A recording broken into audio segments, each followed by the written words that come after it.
But now, well, that Pangolier pick that you were talking about, Neff, it's a little bit threatened at this point, right? Because either Infamous take it here, or you got to assume that they would be looking at it as a potential ban in that final phase.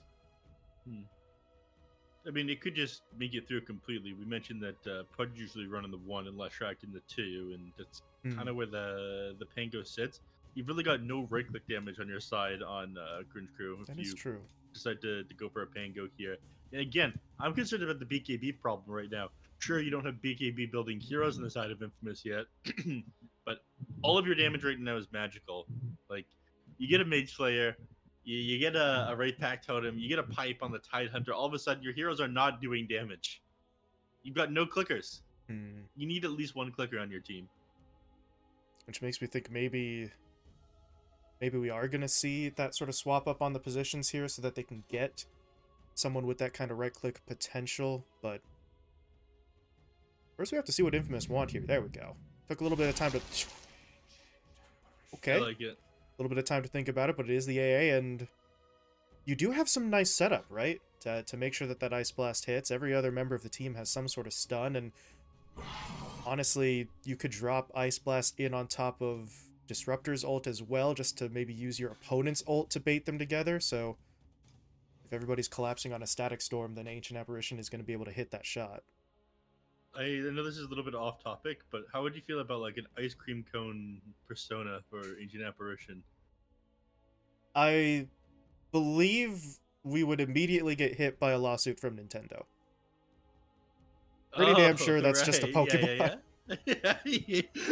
There's a Pokemon that's just an ice cream cone with eyes, but what if he made it like Spumoni flavor or something like that? There you go. There's the legal Would that be loophole. enough like would that be enough like creative difference to not be get the lawsuit from Nintendo? Maybe, hopefully. Food for thought. Should have gone to law school, pick up on that one. Yeah, I should have. I should go to school instead. Anyways, back on topic here. Faces Void and Morphling both banned out from Cringe Crew, though. Heroes that, honestly would be pretty good pickups on their side, they decided to get rid of. I wouldn't mind seeing a Faces Void to Cringe Crew. So they must have something very specific in mind. I don't know exactly what it's going to be. The Ancient Apparition is a pretty big problem, though. So maybe they grab something like a... they put the Pudge in the off fight, and Leshrac goes mid, and then they grab something like a Fantasy Assassin that can actually jump the Ancient Apparition, or maybe just pick up like a sniper that can sit far back and peep people. Because again, you need something with a little bit of right click here.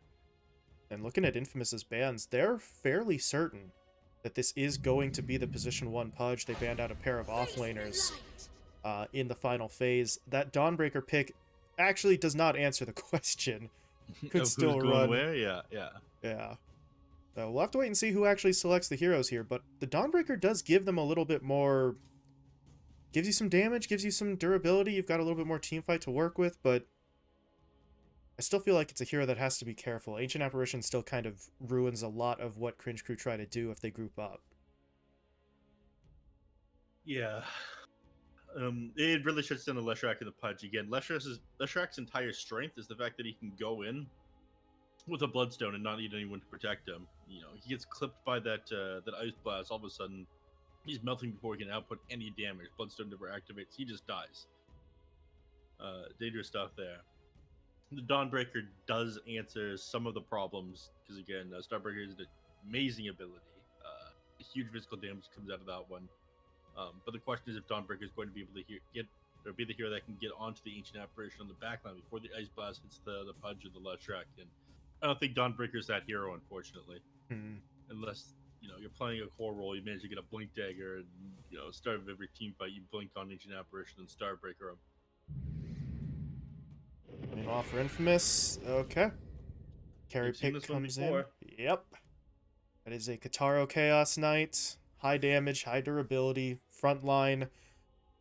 Frontline's terrifying. CK Tiny Tide Hunter are your front 3 here, so Cringe Crew are going to have a hard time just breaking through that. They're going to have an even harder time getting around that to hit up on Sladen and Katyu as well. I do like the Chaos Knight pick here. They decide to answer like the Pudge and Leshrac being kind of tanky with just overwhelming amounts of damage and tankiness of their own frontline cores.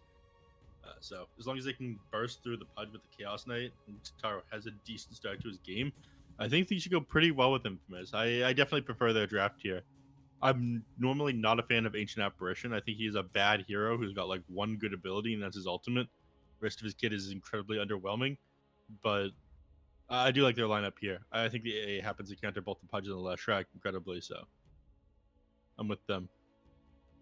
I do at least like the idea that the Ancient Apparition forced Cringe Crew to throw a Morphling ban in there at the end, right?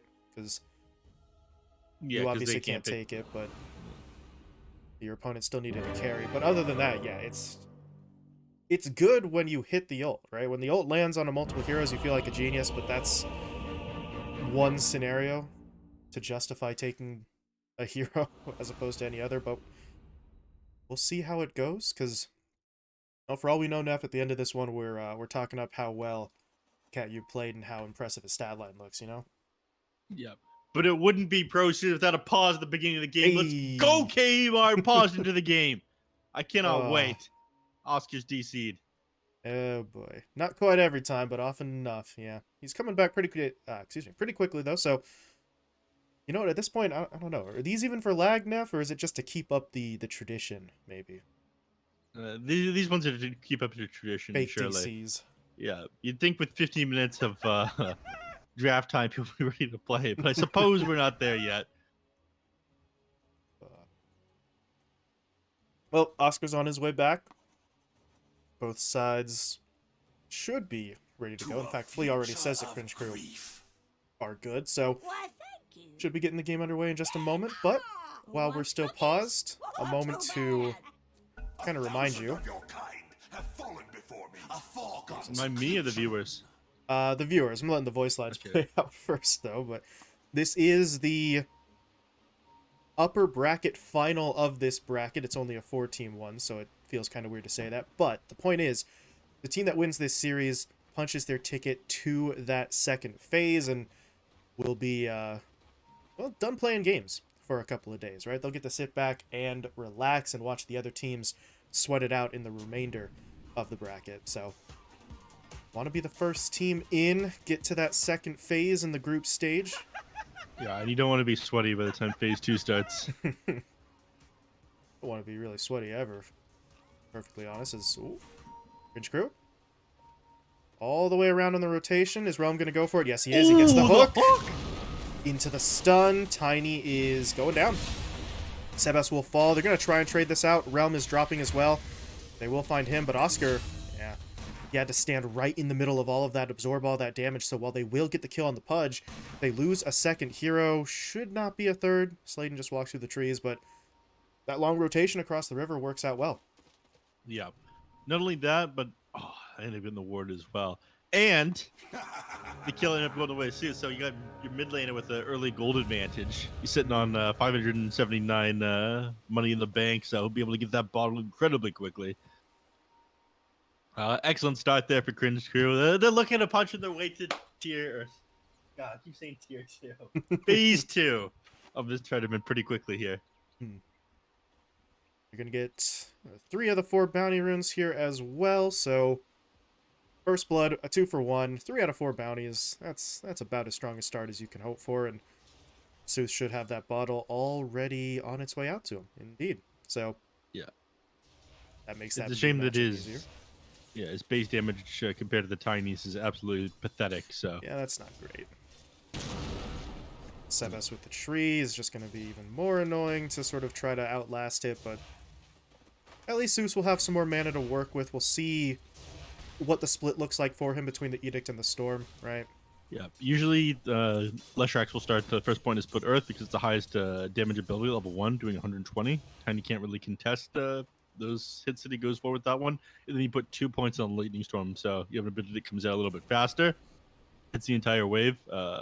It gives you enough damage to be able to clear things out. And at that point, people start deciding whether or not they're going to max out Diabolic Edict and shove towers in, or continue to put points in the Lightning Storm and the Split Earth.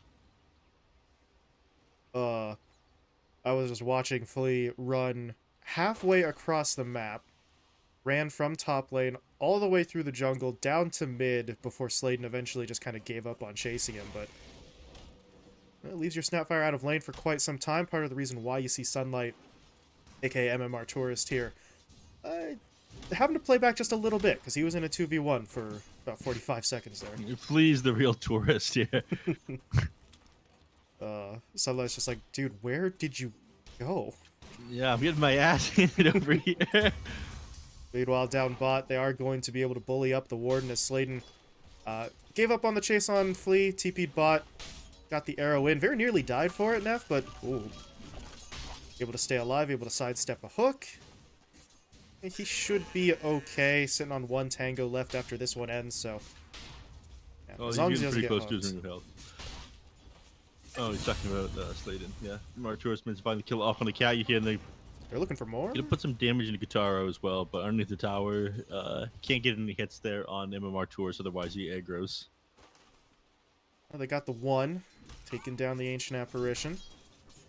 Popped a Mango there, so might be looking to go back in. They do have their abilities back up, but Sunlight has basically no mana. He'd have to use his own Mangoes, and he is actually looking to hit. This is getting a little bit awkward, actually. There's the Cold Feet coming in for the stun, and all of a sudden...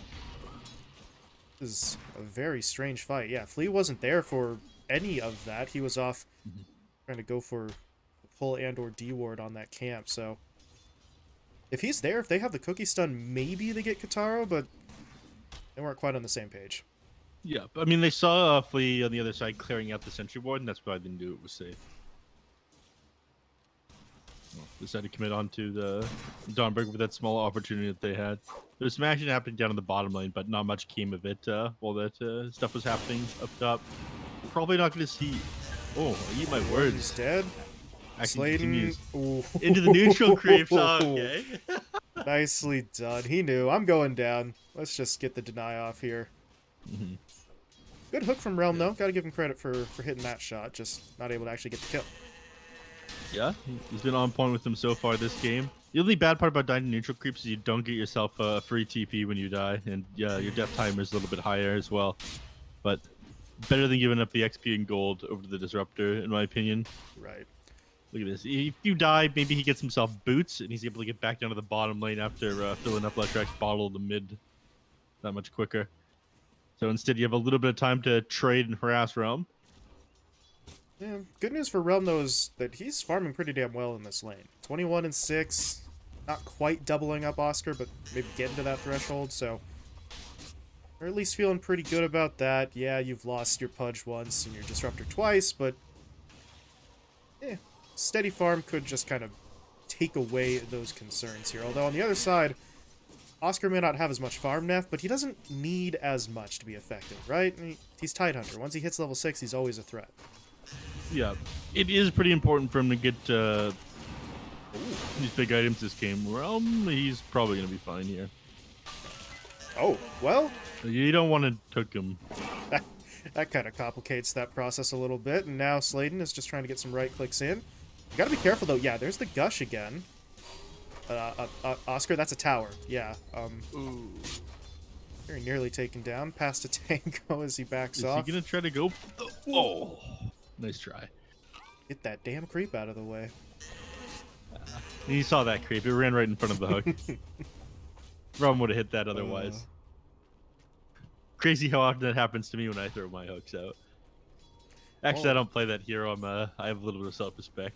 Oh, anyways, arrow off the mark. In the meantime, Neph, let's check back in on mid here real quick. Like right as Zeus is pushing in onto Sebas. This might be a kill. No, okay. The Avalanche is going to come in time, but he's got toss as well. Yep. If the Leshrac actually tried to dive him a little bit harder, it could have just tossed him away from him and he would have been fine. Sebas was trying to bait him underneath the tower here. You don't have much mana to work with for contesting this rune, but fortunately for the Leshrac, he ended up spawning at the top, and unfortunately he's not going to be able to fill his bottle up. Oh, Sladen almost managed to snag that courier. You see that? I did not see the punch of the vitality booster on it as well. That would have slowed down his game quite a bit. Oh. Yeah. Was able to sneak away Warden's in dead. time. Yeah, Warden's in trouble. There's a point-blank arrow. Don't need the long-term stun if you have the damage. Asus takes down Sebas mid, but Realm, he tried for a hook. Immediately, I think, hit onto a creep there, and now he might be in some trouble. Oscar's going to try and track him down. Does he have an anchor smash? He does, but he doesn't have the mana for it, so he has to do it with the right clicks. The worst part about all this is, remember the Marana looking for that courier? Yeah. It caused Punch to move the courier down into the trees there, and then he forgot that it wasn't delivering his item anymore. It was just kind of sitting down there for the last 30 seconds with a vitality booster on it. If he had his Vanguard, there's no way he dies there. He would have been able to continue to fight them. The micro, unfortunately, acting as a distraction. Meanwhile, was that? Yeah, that was. Over in the middle lane, the Warden came over. Tiny TP'd in. Kataro's about to die. Glimpsed back immediately as top. Yeah, Kataro is going to get himself caught out. Do they have the mana for a dive here? They don't have really cooldowns, actually, so Catyu is going to survive, but they take down the carry. This could flee a little bit of time to get solo XP as well. We want him getting pretty close to his level 6 by the 10-minute mark, or at the very least be level 5 and be able to tow him up to 6. Well, mid lane is where the action's at, though. Sebas, he's thinking about it. He's got Sladen here. It's the D ward first, fair enough. And now they're going to look for the ward, or the rune spawn, excuse me, at 8 minutes. They be lucky for Sebas. No, it's going to end up top. It's a haste rune into Seuss' hands, and now Sladen's got 1 leap charge left. Is he not going to activate this haste? Yeah, okay, now he'll pop it. In the meantime, Oscar gets picked off in the bottom lane, but Sladen is still on the run, but he really can't go all that far, and now they're going to look for Kataro as well. Already jumping in with Sunlight, low HP on that CK, so he's going to go down as well, and with the haste still up. Yeah, Catyu's not going to be able to get himself out. I feel like I'm watching Dead by Daylight right now. Oh, no, that's just not okay. Triple kill for Seuss. They're probably going to get this tower, too. He's got the edict going. Yeah, they lost Oscar down in the bottom lane while that was going on. Triple kill for Lesh. 4 kills in total. Tier 1 tower taken. It's about to find Tiny in the jungle, maybe. All right, he's getting out of there. They was scouted out that rotation there thanks to the deep observer ward that Catyu placed. Sebas, what is this coming out to him? It's okay. It's just raindrops. I was getting excited over nothing, but only 9 minutes in. Ooh, berry trinket for the Leshrac. You love to see it. Oh man, this is a very dangerous man. And you look at the opposing side. What do they really have to contest it, right? Kataro is have an ice cream cone. Why don't you bring that guy to a battle? There's no armlet yet. Oscar doesn't really have too much to work with either, so. Okay, the one saving grace for your team is the fact that it is basically all magic damage on these heroes. Leshrac, Disruptor, Snapfire, Pudge, in a small way, in Sunlight, you know. He's going for Vladimir's offering. He's going for a Wraithpack Totem himself. Like, you build magic resistance, get pipes, Wraithpacks, BKBs on these heroes. On Infamous, you're going to be okay. You can survive this damage, but like, this is a pretty overwhelming lead here, only 9 minutes in. 3k net worth up, laning phase just ending, and right now they're making a rotation over to mid lane like you were talking about. Catyu isn't going to be able to survive this, but the important thing is that this mid tower is about to go down. I don't know how they're going to be able to fight into them right now with the advantage they have on Cringe Crew. Yeah. I mean, it feels like they'd have to just maybe TP Oscar in and have the threat of the Ravage to really hold them off. Otherwise, Seuss doesn't have too much to be afraid of. Is the Ravage enough right now, though? Maybe? Maybe for a little bit. Once this Bloodstone's done, I don't think the Ravage just by itself is going to be enough. Like, Ravage plus Ice Blast might be able to do it, but we're still like 30 seconds off of Tome coming in, so you might just waste your Ravage if the Tidanger comes. Right.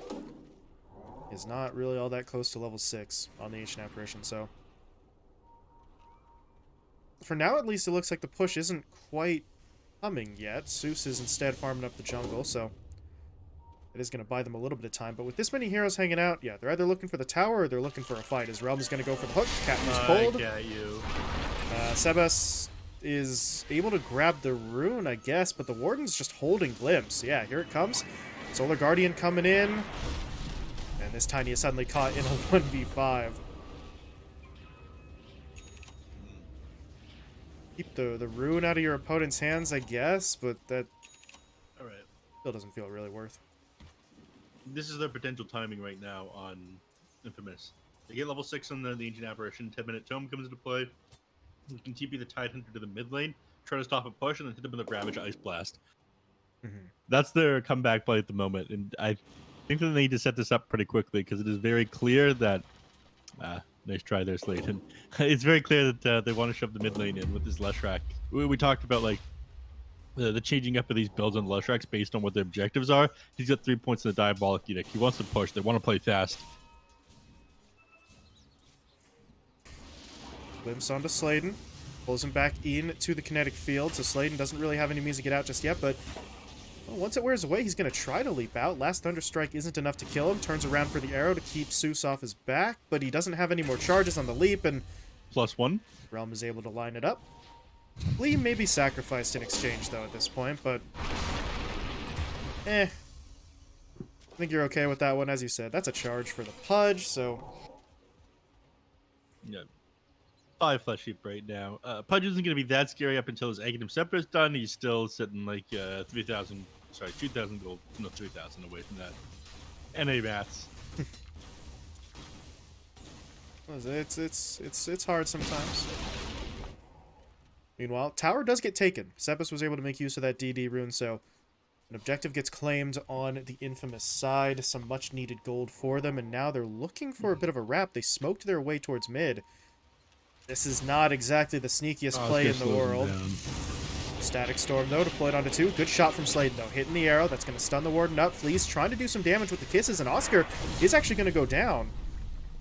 Sunlight comes in with the Solar Guardian to actually be the one to take the kill, but that is going to be core 4 support. Now they're pushing onto the tower. Catyu has his ult, so they have to be a little careful of that play right there. But oh, big cookie! He's able to get entirely out of it. Does not make contact with the Ice Blast. Now they're onto Sebas, and they'll find the kill and the tower.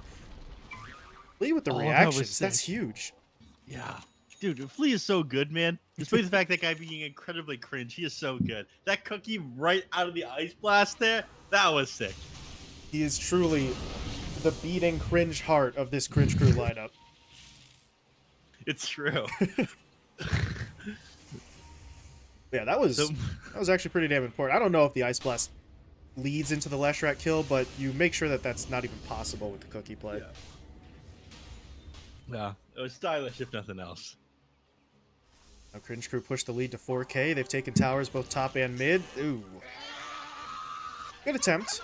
Cookie into hook from Realm, but Catyu was able to sidestep it. But this is where things get a little bit concerning, right? Zeus is going to have the Bloodstone finished off here in just a moment, so he's already big. He's 6-0-3. He's pushed or helped push down 2 towers, and he's going to be getting stronger in the next couple of minutes here as Catyu did connect with the ult. Don't think it's going to lead into any kill, but is he going to make it out? He's going to pig pull his way into the trees, and they just kind of give up on it, but at the same time, Satan, oh my god, the assassin, in for the kill on the let Flea. him go. Okay, well, that's the most convoluted kill I think I've seen in a bit, but they did manage to find one. Maybe Sladen finds another. No way is he getting onto the Warden. He can't keep getting away with this. He needs a little bit more damage. Does he have it? Yes, he does. Now he's going to pay for it. They will finally punish him, but he snipes out 2 support kills before he goes down. Yeah, not bad. They're going to be building... they're going to be buying a lot more sentries after that one, yeah. I don't imagine they're going to let him get away with something like that again. Oh, man. In the meantime, though, that Bloodstone is finished up on Sooth, so Bloodstone finished, BKB queued up. Pretty standard stuff that we're used to seeing here from the Leshracs, but it is going to make him dangerous. On the other side, Oscar, he's got the Vlads now, so he is going for that kind of, boring utility build that we've seen, but going for the Wraith Pact first means that the magic resistance isn't maybe as high as they would want it to be at the moment, but you gotta find something for Oscar, right? He is just kind of farming. Does need something, yeah. He's just working on the Wraith Pack Totem, and after that, the pipe. It is so boring watching this happen, man. Every single game, the offlaner builds the same items. It cannot be fun to play Dota in this state. Just watching a Tide basically AFK farm is... It flies in the face of everything that I feel you should be doing. I mean, it's so important to get this item, or these items, especially in a game like this one where it's all magic damage coming in from Cringe Crew. It's absolutely a necessity. It's just kind of weird and boring to watch, but hey. Oscar needs to be the front line for them. Speaking of front line, though, Kitaro, how's he been doing? Because he got kind of bullied out of his lane. He's got the armlet. I believe Echo Saber's completed now. He can disassemble that a little bit later, maybe to finish off that BKB a bit sooner, so... It's not bad, Neph. I mean, he's below all the other cores, but he's kind of caught up a little bit. Yeah, before he fights, he needs his BKB done so he can actually survive going on the Pudge and the Leshrac. Talked about how important those items were. Now, you're also talking about a potential Mage Slayer play. If it's going to happen, if it's going to happen among the 3 cores, who's the one to actually pick it up here? Originally, I thought the Tide Hunter. Yeah, you got your multi-target abilities, but I think it might be Chaos Knight at this point. I really want to see a Mage Slayer. I mean, you disassemble your Echo Saber into a Mage Slayer and a BKB, I think. Yeah, he does have the means to do it. Meanwhile, did Realm... Yeah, he did. He's got the Aghanim Scepter finished off, so... Well, Rot is even more dangerous than it was before. They're going to try and smoke off the back of that pickup. Unfortunately for them, they're going the wrong way. So are Infamous. They tried to push bot, getting in onto Sunlight, but he finishes the TP off in time. Sebas... Actually, you would have had to hit, like, the absolute max range of Avalanche, I think, to clip him, and even then you weren't entirely sure, so... Where he was, yeah. I should have clipped the max range of Avalanche. Oh, nice blast into the pit. Yeah, it hits everybody. I'm just not sure they have any follow-up. I mean, you walk back in the pit in another couple of seconds here, I feel. Like, who cares? All right, back in, boys. Oh, did it wear off? Okay, let's try this again. Oscar's very far forward, though. He's got that Wraith Pact. But what is going on here? Sebas is in. Avalanche is going to connect onto 3. The kisses are coming onto Catyu, but there's the Ravage hitting onto about 4 heroes. But without the Ice Blast, they feel like they can't entirely take this fight. It also doesn't help that Kataro's on the other side of the map, so they're down most of their damage. Kataro sees Flea. Yeah, goodbye, Flea. I think the biggest problem there is that they don't have the Ice Blast, you know. You think that the entire enemy team inside the burst pit, you're tempted to just throw that one out, but then all of a sudden you don't have this important team fight. The Ice Blast is such a big part of the puzzle for the damage that you need. At the very least, they're going to get this mid-tier 1 off of this to give them a little bit more control of the map. But they want to make a counterplay now in Cringe Crew, and you don't have many cooldowns to work with here. Right. The Ravage is unavailable. The Phantasm was used. They do have Ice Blast back up, but you need your opponents to actually group to hit it, or you could just throw it out onto nothing. I didn't really think that was an option, but Kat, you decided otherwise. Option C. Miss everything. 45 seconds, though. They can afford to wait, right? They pushed him out of the Roche Pit. They found a kill on a Flea. Basically a reset of this scenario. And that is the good news of Kitaro not being at that fight. You didn't get to take the engagement, but he was farming while all that went down. He disassembles that Echo Saber, so the BKB is online, and he is now going to go for the Mage Slayer afterwards, so he is starting to build up a little bit. Oscar, though, in the top lane is going to get hooked. No Ravage available. Is he just tanky enough to survive? The Wraith Pack Totem... Maybe? No. Yes, okay. Without... No. But now they're going to try for the counterplay. Avatos into Arrow. They're going to take down Flea. The Static Storm doesn't really hit onto much. Neither does the Solar Guardian, for that matter, but they've got Kitaro. He's not activating his BKB, and by the time he does, it feels like it's kind of late, but the Ice Blast is still flying in. Maybe they can make something happen here. They've stunned up Zeus. They drop him low. They take him out. They're going to turn their way on to Sunlight here as well. Or maybe Sunlight's the one doing the turning. He's going to get onto Kataro. He will find that kill. But they're running out of gas at this point. Sunlight has no HP, no spells. He's going to look for the TP home. Is there any way to cancel it? No. Sebas had pretty much used everything, and he wasn't in range for the toss. But they get 4, right? Everyone other than Sunlight there. They do lose Kataro, but that's still a big swing of net worth. Yeah, really important for the Leshrac to now finish up his BKB, but you can see that just the Ice Blast clipping him for a moment. He's sitting underneath all those heroes, and he's just not healing up. Usually the Leshrac wouldn't have any fear going in that situation, but he's got to be a little bit careful. So, Agent Apparition's positioning, they have to be a little bit more concerned about going forward. What's the tiny god coming out to him here? Looks like he's building an Echo Saber of his own, so... He is gonna...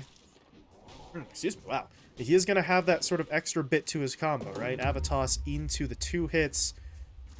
Might just be enough, right? Quick and easy kill onto maybe one of the supports, and... Normally you would say that's nice, but it's not backbreaking. But with Disruptor and Snap being those 2 supports, it actually is a pretty substantial amount of their team fight that goes away if you find those picks. Especially if you get it like before the Static Storm goes off. It's been a little bit disruptive. I mean, the Static Storm in the previous team fight wasn't like the best thing in the world, but you know, it can be incredibly disruptive. Pause for laughter, especially once you get an Aghanim Scepter. Meanwhile, this is a shard pickup for Katyu, so Ice Vortex now upgraded to actually do stuff as opposed to just slowing slightly. But it's actually a really good farming ability. They've nerfed it a little bit because before you could just put 1 level into it. Wow. That's a little bit of hate for Katyu there. They just hit him up with the Mortimer Kisses. Yeah. Damn. And leave the guy alone. Just finish his Aghanim Shard. He wants to be able to farm. Anyways, they nerfed this ability a little bit. They increased the mana cost of it by a lot. They increased the cooldown at the earlier levels. But it's still an incredible farming ability. You can just drop it down a lane, you stop the creeps from coming in, you farm pretty well. It makes up for the biggest weaknesses that the hero had. Because I don't know if you remember, like back in the day, everyone built up Midas on Ancient Apparition because it was just the only way you could find farm. Even though, other than the fact that it found you a little bit of gold, it was like an awful item for every other reason. Right. Now you just wait till the 15-minute mark, you buy yourself your Aghanim Shard, and you're able to farm with that.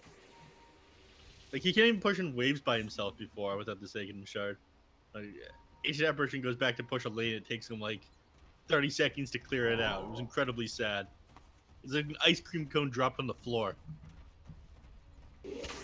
That is sad. I don't like that mental image, but yeah, at least he gets to farm now. Otherwise, I mean, what else? You just hope that a Philosopher's Stone drops, basically, and that's kind of your only other option. Collect passive income. I don't believe there was one in this game. No, there's not. At least not on Katyu's side. So, SOL on that. Got to find other ways to farm. Hence the shard pickup. But now, it's also very good for disabling blink daggers. That is true too. The right. cast range on it is massive. I feel like that's something that I should also touch on. You drop it where the enemies are trying to come in on. You disrupt them from coming into a fight for 3 seconds. Very, very good. Now, who really makes... Okay, the first move here is what I was going to say, but that's a 4-man smoke out from Infamous, so it looks like they're answering that question. Right. Oh, no longer stuck. Sebas goes in, though. Oh my god, he's stuck again! Oh, he just pushed himself. They're taking this fight without the Lesh. He has to TP to the outpost, but it's a long TP. He is finally here now. Sebas, though, yeah, he's going to go down pretty quickly. Now the Static Storm's going to catch Oscar. He's not able to pop the Ravage. Good. They are getting their opponent so caught up right now. Oscar, he's going to try for the Ravage. No, he wants to hold it. He wants to get Realm. Now he has to let it fly. Perfect time in the BKB. He popped it as well. BKB's out in force. They absolutely played Oscar. They may still lose Realm here. Yeah, Kataro is going to be able to burn him down, but now Zeus is on the offensive. He knows without the Ice Blast, I have nothing to be worried about. Pushes in, finds the kill. Sladen may go down here as well. Just popped a mech on himself. That didn't really help him much, and while that was going down, Kataro was able to TP away, but Neph... What a weird fight. Hilarious. Zeus ends up getting stuck up on the cliff over there. He gets force-stabbed down the cliff onto another cliff, like behind a tree that he can't move from. He tries to TP out, and it ends up, I think someone else had TP to the outpost just before he got there as well. So it ended up being like 7 seconds and he was stuck. Gets over to the fight, and then as soon as the fight actually starts, he clutches it out in the most amazing way. The exact same time the Ravage comes out, when he's in melee range of that Tidehunter, he pops the BKB. That allows him to win the team fight. It was like a series of incredibly unfortunate events, and then the Leshrac just barely managed to clutch that one out. Oh, I missed BTS. Yeah, I mean, like, everything goes wrong at the start of that fight, but then the BKB usage just saves everything. It truly was the best of times and the worst of times. Static Storm gets thrown down, Catyu gets hooked away from his team, and, well, that's going to be the only casualty. Looks like Infamous just decided, let's back out of this one. However, that leaves the pit open, and Ancient Apparition is dead for 30. But they don't want to go in for the pit just yet. Ravage is still on cooldown for 50. They don't have an amazing team for taking Roshan as the issue. Lack of a clicker, like we were talking about. Oh, Slayton got glimpsed, didn't have any leap charges, so would have taken some pretty spectacular timing. Anyway, as Oscar gets hooked... Oh, Oscar, you can't be there. Katara's going to try and come in on the backside. So is Sebas, so... Yeah, BKB. You might just have the BKB TP here. Does Realm have ult? So... Not for 5, so yeah, Katara could just try to leave. He just walks away. It's that easy. That's going to pull it back a little bit. Teamfight recap still showing a pretty clear win for Cringe Crew, but the fact that Infamous have positive gold at the end of that is at least... some sort of, consolation prize. Meanwhile, for Sebas... I'd say the biggest thing there is the fact that they weren't able to take Roshan off the back. Taro. Oh, he's kind of baiting. He's massively baiting. Oh, my God. Yeah. Well... I mean, Realm's been feeling himself all game with these hooks. Kind of hard to blame him, but... That was maybe a little bit too far. And now all of a sudden that pit... No, Katara's not... Is he? He's thinking about it. They're hitting up Roche. Katara's BKB's uncooled, but it looks like Sooth just doesn't have the mana to be able to fight into that. So you go for a hook that you definitely can't take. Ice Blast pulls that one up. You open up Roshan for the enemy team. This is going to make things easier. In fact, I'm pretty sure Networth is going to swing their way for the first time this match. Yep. Yeah, actually, the first time in the game, they had been trailing, not by much, but they had been trailing the whole way through. Oh. Right, where's our checklist? We talked about the things that they need to be able to actually take team fights and fight in the Cringe Crew here. It is Pipe of Insight, completed on Tidehunter. Wraithback Totem, also done on Tidehunter. Mage Slayer, one of the heroes. Chaos Knight has it. BKB is now done. They've got Aegises as well, so they're actually looking like they're in a pretty good place. And Sebas is closing in on his BKB too, so the Tiny is going to be right there alongside the Chaos Knight. Cringe Crew got to be a little bit careful about the way that they approach this. They've lost a lot of momentum. They're going to try and get some back, maybe with a push onto Oscar here. I'm not sure if Seuss realized he popped it first, because he just kept pushing forward to the camp. It's a little bit awkward, but that play is going to break up.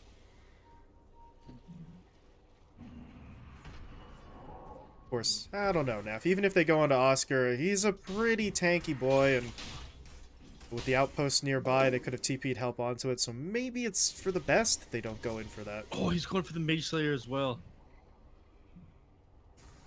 Oscar's going for Mage Slayer after Pipe. I see. Let's go! Double Mage Slayer plays. I mean, between... I am now an Oscar fan. Between both of them, there's no way that they don't get a Mage Slayer hit onto the Leshrac. That's pretty much impossible. Now, if Sebas buys one too,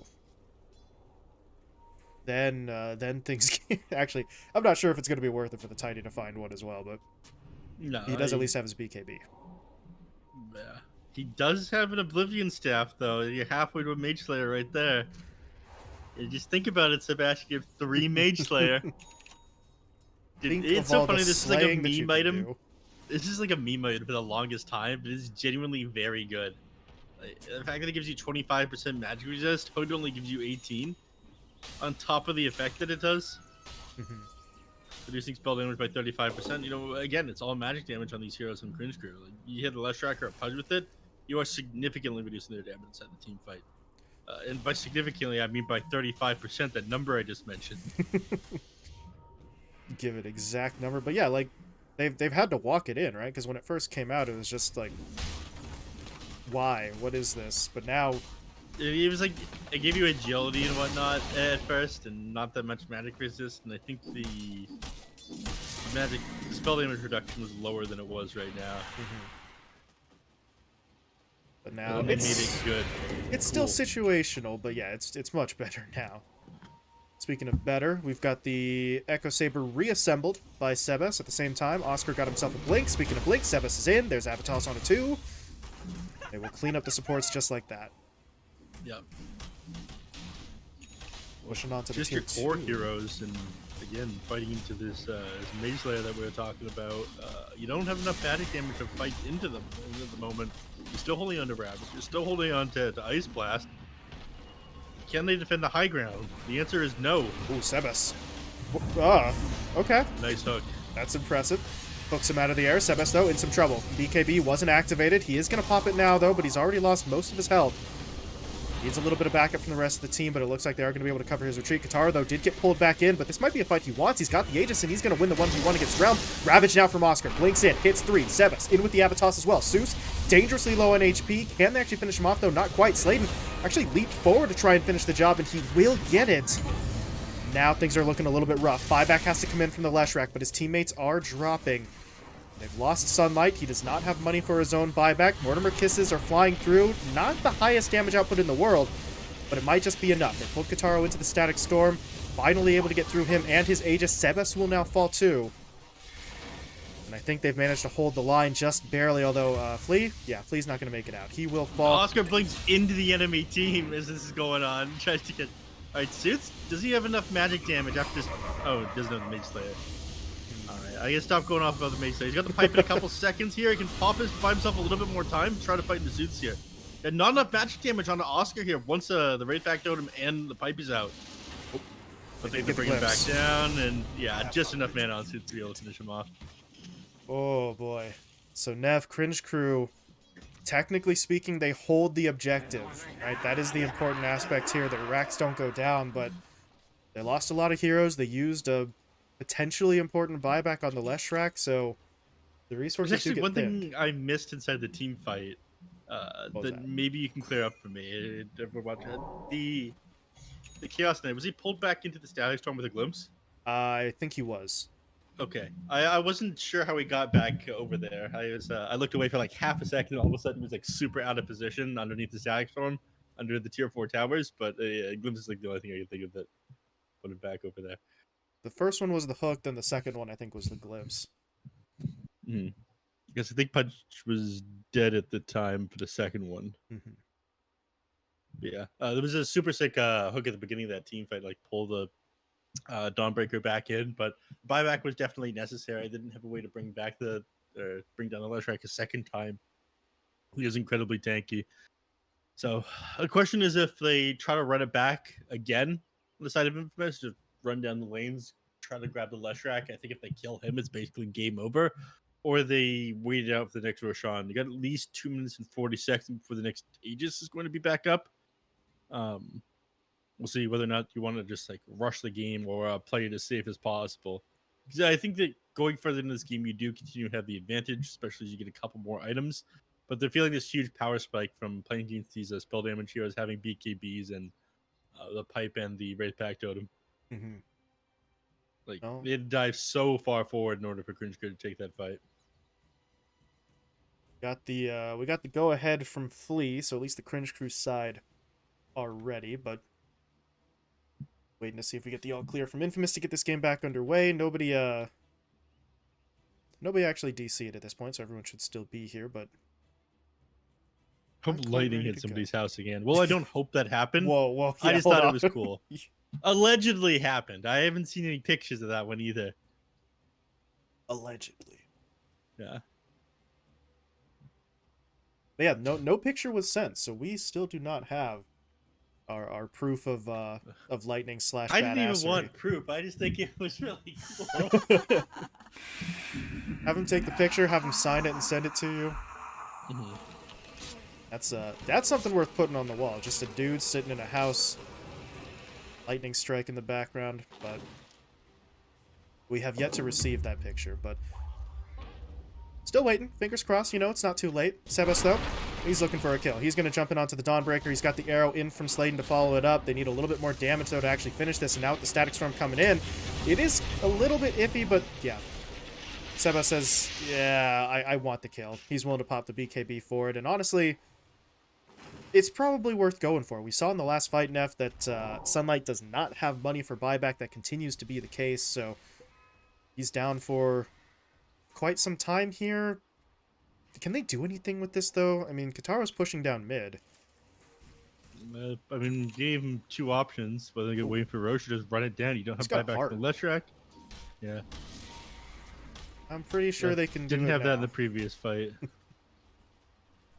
Here comes the push. Where is Cringe Crew? They're in the base. Well, Seuss technically was out of the base for a second, but they'll regroup now. His teammates are smoked up. The problem is, Static Storm's down for 30. They just used it to try and protect Sunlight in that jungle, so now Infamous know it's unavailable, and honestly, that Static Storm was kind of the thing that caught them out on the second half of that previous fight. So without it, they get in, they take the racks, they walk away. Kataro might look to swing bot here too, maybe? Dude, they're smoking up. Fake. And, yeah, you don't want Flea. You want to try to grab a core hero off of this one. Yeah, the Observer's going to give it away, but I'm pretty sure they see this Observer with the sentry. Mm-hmm. I've disabled my toggle for fog, so I can't see it. Mm-hmm. Yeah, they see it. They know exactly that it's there. Yeah. Takes it down.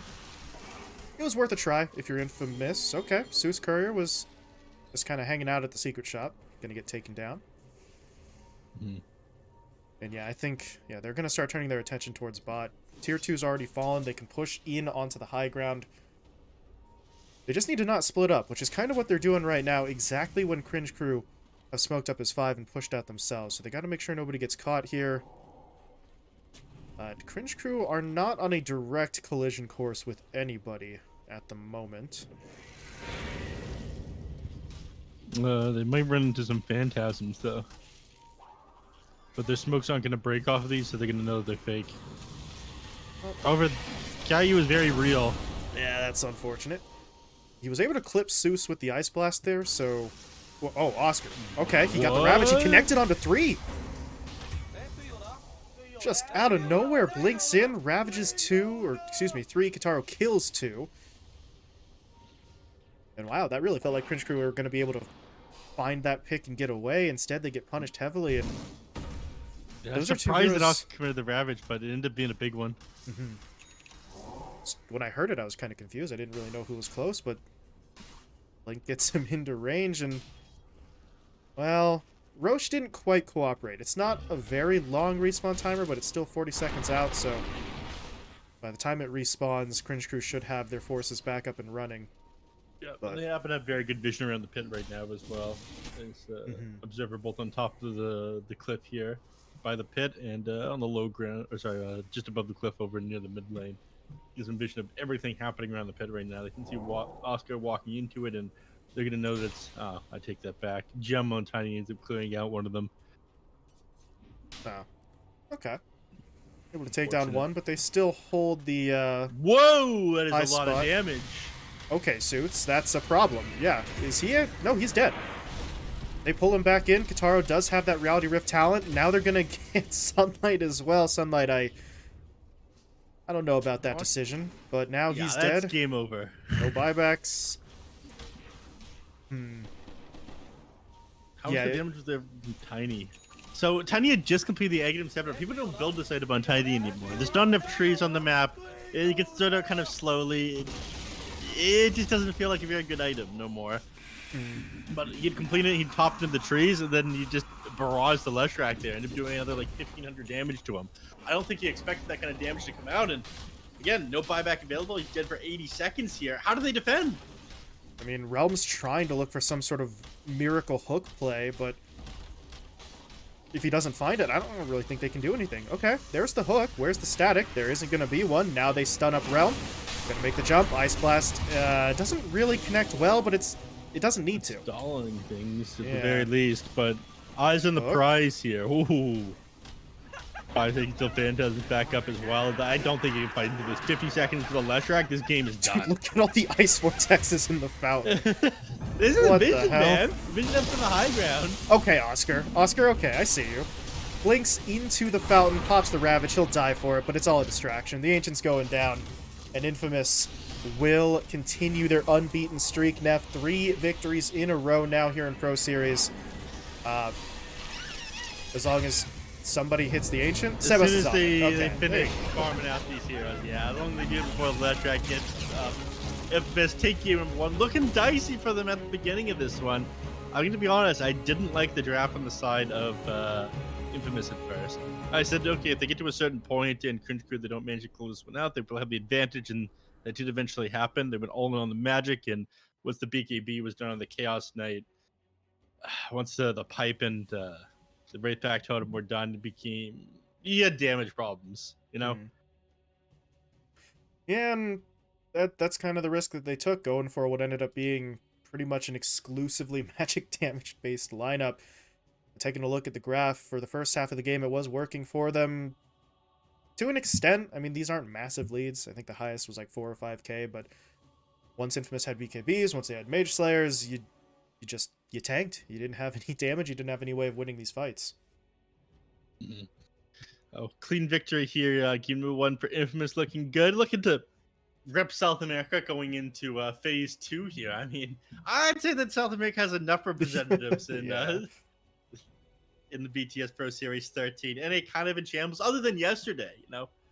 5 Red ended up coming out on top. Super impressive gameplay by them, but today Infamous are the champs, looking good in this first game anyways. We'll see if Cringe Crew can bring it back in games 2 and 3. Hopefully this doesn't bog them down too much. That already a prediction, Neph, that we're getting a game 3? Are you throwing that down right now? Oh no, I think Infamous is going to destroy them again. Well, we'll see which prediction goes correctly here, because Infamous still have not lost a game. That's 3 straight victories, as we just pointed out. So they're looking to make it 4, punch their ticket to phase 2, and be done with this section of Pro Series, whereas Cringe Crew need to fight their way back into it. If they fall, they do have another opportunity to try, right? They'll go down to the lower bracket, but they're hoping to keep their upper bracket run alive here. So we are going to be getting into Game 2 in just about 5 or 10 minutes here, so stick around. We got some good old-fashioned ads to play for you. I know how much you all love those. We'll be back on the other side of it.